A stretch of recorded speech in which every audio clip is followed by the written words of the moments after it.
Welcome to the Sermons That Work podcast, featuring sermons written by some of the best preachers across the Episcopal Church. Today's sermon is for the 8th Sunday after Pentecost, Proper 13, Year C, and is titled, Obituary for a Fool. It was written by the Reverend Dr. Amy Richter and read by the Reverend Danáe Ashley, priest in the Diocese of Olympia and psychotherapist at Soul Spa Seattle, LLC. Obituaries are about the life, not the death. The death is the occasion, but it's usually reported in just one sentence, maybe with a detail. A disease, a condition, a struggle, an accident, and an age. We appraise, so young, a long life, so sudden, a shock. Of course, when we know the person, there's more emotion as we read the details.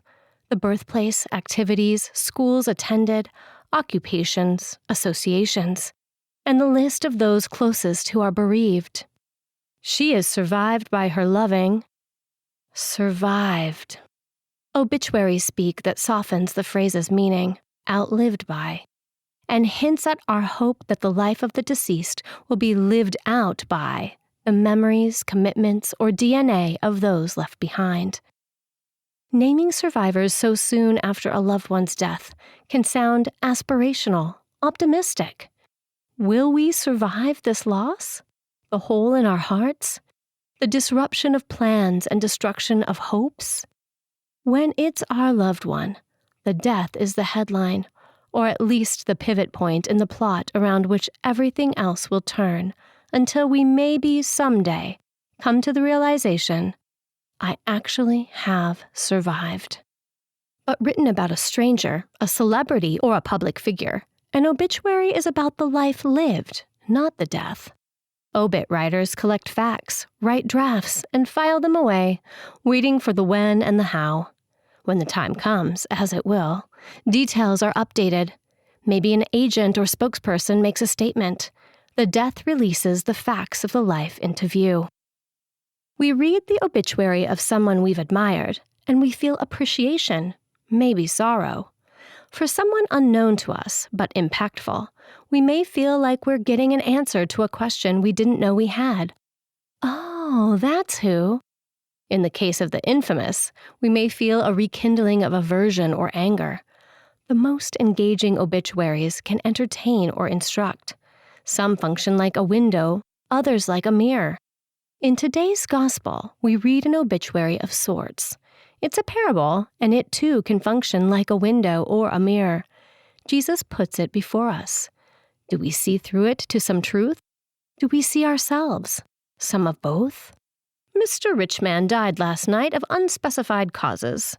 Known as very fortunate, some neighbors even call him blessed because his land produced abundantly. Man made plans to build bigger storage facilities for the wealth produced by his land, but he died before building could commence. He is survived by no one. Perhaps that is why he was sometimes observed talking to himself.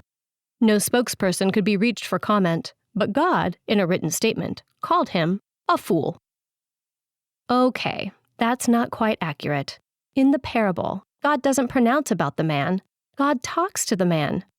You fool, God says. Your life isn't your own, and neither is all that stuff. You poor fool. The fact of the death releases the details, shows them for all to see. The rich man's wealth wasn't his, a fact his death makes clear. Just when he was trying to expand his tight grip on what he thought belonged to him, death loosened it, permanently. But the rich man isn't the first person to have his plans interrupted by death. Why call him a fool? Not because he's wealthy, at least that's not stated in the parable. And in Jesus' day, it was the same as in ours. Money is a tool. Money funds, builds, clothes, feeds. Money builds hospitals, houses the homeless, teaches the illiterate, supports the arts, feeds the hungry. Jesus depended on the money of others to support him and his disciples. Jesus praised the woman who poured expensive perfume on him, preparing him, he said, for his death. Jesus was buried by a rich man who placed him in his own tomb. In the book of Acts, the sequel to the Gospel of Luke, A mark of Christian community is not communal poverty, but communal wealth, where through people's sharing with one another, everyone has enough. The fool's foolishness is not that he is rich. But let's be realistic. Wealth can also divide, wall off, distract, lure, occupy, possess. And so, Jesus gives the rich fool's obituary this introduction. Beware, be on your guard against all kinds of greed. The word is literally much having, the having of a lot and the wanting of more, the seeking to possess a whole lot of anything, money, Bible commentaries, Hummel figurines, power, influence, anything. Because in seeking more and more, in the greedy quest for much having, there will never be enough, and we know the unjust lengths to which people will go. We can spend our lives building bigger and bigger metaphorical or literal barns and using others in their construction. When we die, our obituary can report we left behind a whole lot of earthly power and prestige and storage units chock full of stuff, but we can still be impoverished toward God. Rich toward God or poor toward God. Before we think that's just a quaint way to describe how we and God have a nice thing going, or how we're missing out on something that would improve our lives, biblical literature seems to take the idea of a godly banking system very seriously. If we think that treasures and saving them have only to do with accumulating things, money, whatever, for ourselves, we're missing our most important savings option. If we think that treasure and how we accumulate it have only to do with our time on earth, we ignore a whole realm of possibilities for genuine wealth. There's a whole other banking arrangement, a whole other treasury where riches can be stored and accumulated. We all have access to it. It accepts deposits of all kinds. Forget the FDIC. This one is insured by God. In the book of Sirach, also known as Ecclesiasticus, we hear, "Be patient with someone in humble circumstances, and do not keep him waiting for your alms.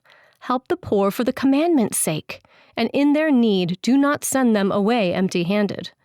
Lose your silver for the sake of a brother or a friend, and do not let it rust under a stone and be lost.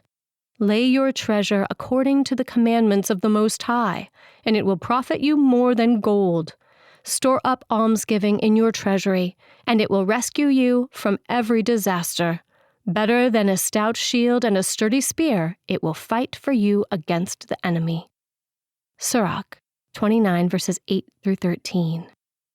Jesus himself advocates the savings plan and tells us its benefits extend beyond this life. Store up for yourselves treasures in heaven. Where your treasure is, there your heart will be also.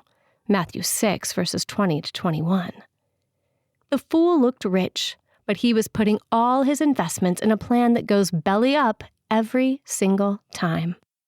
Fool. He missed what was going on right before his eyes. His land was producing abundantly. There he was, living on the agricultural equivalent of a gusher, and all he could think about was I, me, mine. Not, wow, not, thanks, not, what can I learn from this? Can this be replicated? And certainly not, how can I share? Fool. Even in this life, his major goal was shallow. His own ease, enjoyment, the passing pleasures of food and drink. And he didn't even get that. Fool. The man is the only person who inhabits his universe, or so he believes. The man can only talk about himself and to himself. In his obituary, no one else is mentioned. But of course there were others in his life. Who planted, pruned, plucked. Who hauled, hoisted, harvested. What is it like to be the child of this man, the spouse? Yes, honey, Daddy is working late again today. Maybe you will see him on the weekend. Maybe he will put his smartphone away and play with you or come to your game. But honey, you know he is so busy because he's working for the future. Fool. All those things. Whose will they be? Has he left a will that just guarantees that a family that already has more than enough will continue to have more than enough? Rich Man Jr. will continue to live an overstuffed, overindulged life with nothing saved in the bank account that actually matters? Couldn't this at least be a time when he thought beyond those with his own last name, those left to carry on some pathetic and passing legacy? Fool. Window, mirror. How we use things, giving thanks for everything entrusted into our care, sharing what we have, caring for others, not just by warm feelings, but yes, by using our things and money, gives us a wealth that uses no physical storage space, does not need to be worried about, managed, or guarded. Being rich toward God won't end when someone writes our obituary and people remember with fondness or contempt and turn the page. Amen. The Reverend Dr. Amy Richter is an Episcopal priest currently living in Mont-Tremblant, Quebec, Canada. She is the author and editor of several books, including Common Prayer, Reflections on Episcopal Worship, and Saving Words, 20 Redemptive Words Worth Rescuing, published by Cascade.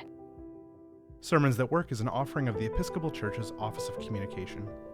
For more free resources, including sermons, Bible studies, bulletin inserts, and more, visit episcopalchurch.org/sermons. We would love it if you'd rate, review, and subscribe to our podcast on your favorite podcasting platform. And while you're at it, share it with a friend.